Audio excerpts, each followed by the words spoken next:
Negara Indonesia merupakan negara kepulauan yang kaya akan sumber daya alam sekaligus kaya akan keberagaman suku bangsa.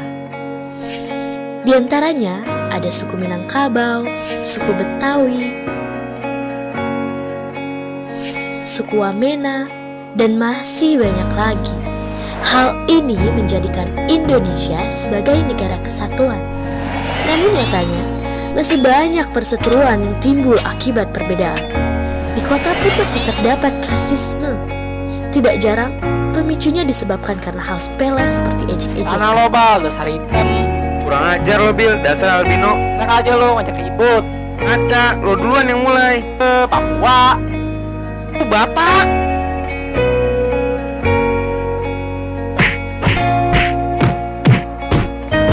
Hal buruk ini tidak akan terjadi jika kita saling menghargai atas segala perbedaan. Mulai dari perbedaan budaya, perbedaan keyakinan, perbedaan warna kulit. Sudah saatnya kita berubah menjadi lebih baik, di mana mayoritas bersatu dengan minoritas dalam rasa solidaritas. Dimulai dari diri sendiri, lalu membiasakannya pada orang lain. Karena perbedaan itu adalah alasan untuk bersatu. Mari saling menghormati dan menghargai, karena kita adalah Bhinneka Tunggal Ika. Berbeda-beda tetapi tetap satu jua. Satu bangsa. Nah, hari ini kita akan mempelajari tentang masyarakat multikultural. Tujuan pembelajaran pada hari ini yaitu melalui pembelajaran siswa diharapkan mampu. Yang pertama, menjelaskan hakikat masyarakat multikultural. Yang kedua, mengidentifikasi 6 karakteristik masyarakat multikultural menurut Peer, Elfi, dan Birch. Menganalisis 3 faktor penyebab multikulturalisme di Indonesia. Dan yang terakhir, menginterpretasikan identitas budaya dari suku Anda. Di sini di kelas ini dominan itu memang sukunya Manda kan? Mungkin ada kalau Bugis berapa orang saja. Jadi makanya saya angkat identitas budaya suku Manda.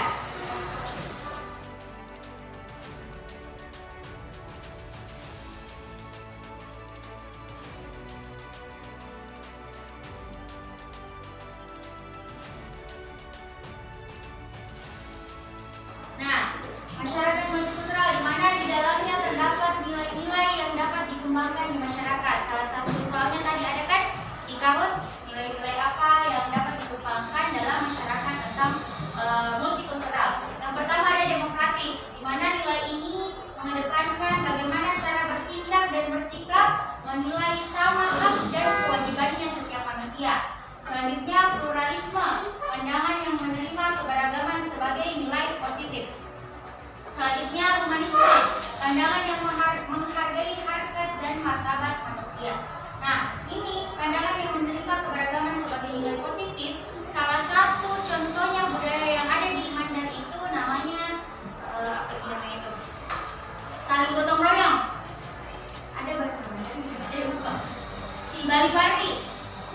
Nah, si Bali Pari. Jadi, walaupun di dalamnya terdapat beragam budaya, misal salah satu contohnya itu dapat kita lihat di daerah Wonomulyo.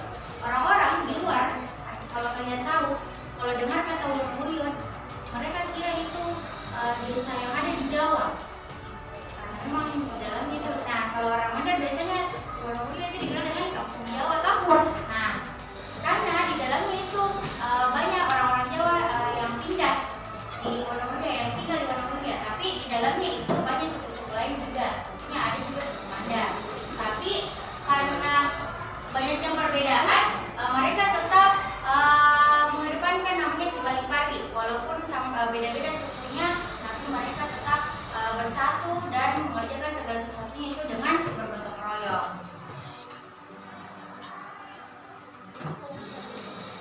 Nah, faktor yang mempengaruhi perlunya masyarakat multikultural, yang pertama ada hak asasi manusia atau HAM, di mana di dalamnya tentu terdapat penghargaan terhadap hak-hak manusia.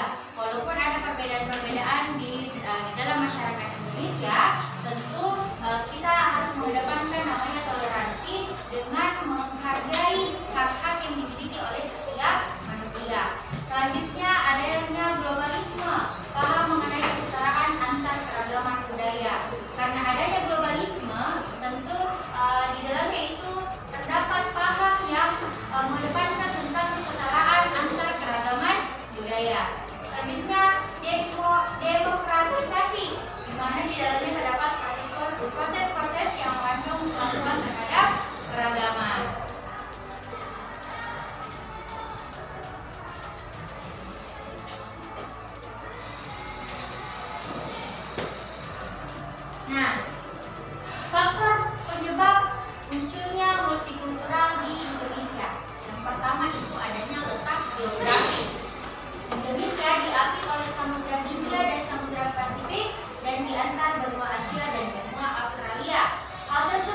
menyebabkan Indonesia masuknya berbagai kebudayaan asing. Jadi karena letak geografisnya kita ini memang agak istimewa, tentu di dalamnya menunjukkan suatu faktor penyebab masyarakat multikultural ini terbentuk di Indonesia. Selanjutnya, kondisi geografis yang berbeda-beda dan terpisah-pisah mengakibatkan penduduk tiap pulau berkembang menjadi kesatuan suku bangsa yang terisolasi antara satu sama lain. Kondisi iklim dan struktur tanah, perbedaan curah hujan dan kesuburan tanah turut menjadi faktor pembentukan masyarakat multikultural. Nah, ini seperti yang saya ceritakan tadi di Kecamatan Wonomulyo. Masyarakat di daerah ini secara garis besar terdapat 4 etnis yang mendiami wilayah tersebut, yaitu etnis Mandar, Bugis, Jawa, dan Toraja. Keberadaan kelompok etnis dalam satu lokasi dengan latar belakang budaya yang berbeda ternyata dapat terintegrasi menjadi satu kesatuan yang serasi. Walaupun di dalamnya terdapat berbagai etnis, tapi mereka tetap mengedepankan namanya harmonisasi sosial. Tetap mengedepankan adanya integrasi sosial. Nah, hal ini ditandai dengan hubungan sosial di antara kelompok etnis tetap terjalin hubungan yang harmonis dan sangat jarang didapatkan konflik-konflik sosial yang dilatar belakangi oleh perbedaan kebudayaan. Artikel lengkapnya nanti saya kirimkan di grup, kalian bisa baca-baca. Oke, selanjutnya hari ini kita akan berkelompok, tapi saya tadi tidak sempat print LKPD-nya. Saya kirim di grup. Nah, kelompok 1, 2, 3, 4, 5. Kenapa memang tidak mau bergabung sama teman kelompoknya?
Sibari-bari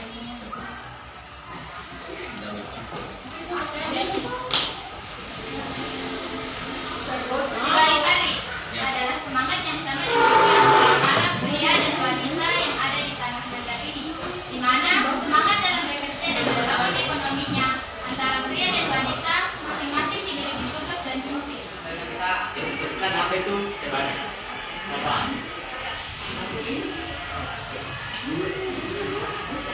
Parawana adalah salah satu musik tradisional Mandar di Sulawesi Barat yang dikenal nama rebana atau rawana. Akan menetapkan asumsi kami tentang bagaimana itu berpancing. Diarahkan untuk menghantar aturan tersebut. Setelah itu, dia akan kami dari kelompok 3 ini mempresentasikan hasil diskusi kami, yaitu tentang sandiperama beberapa Kami dan istri itu saling membantu untuk dalam hal ekonomi maupun dalam hal keluarga. Tapi tiba-tiba juga terjadi dalam sebuah kelompok. Ya, ini contohnya kayak contoh mengangkat kakek moyangmu.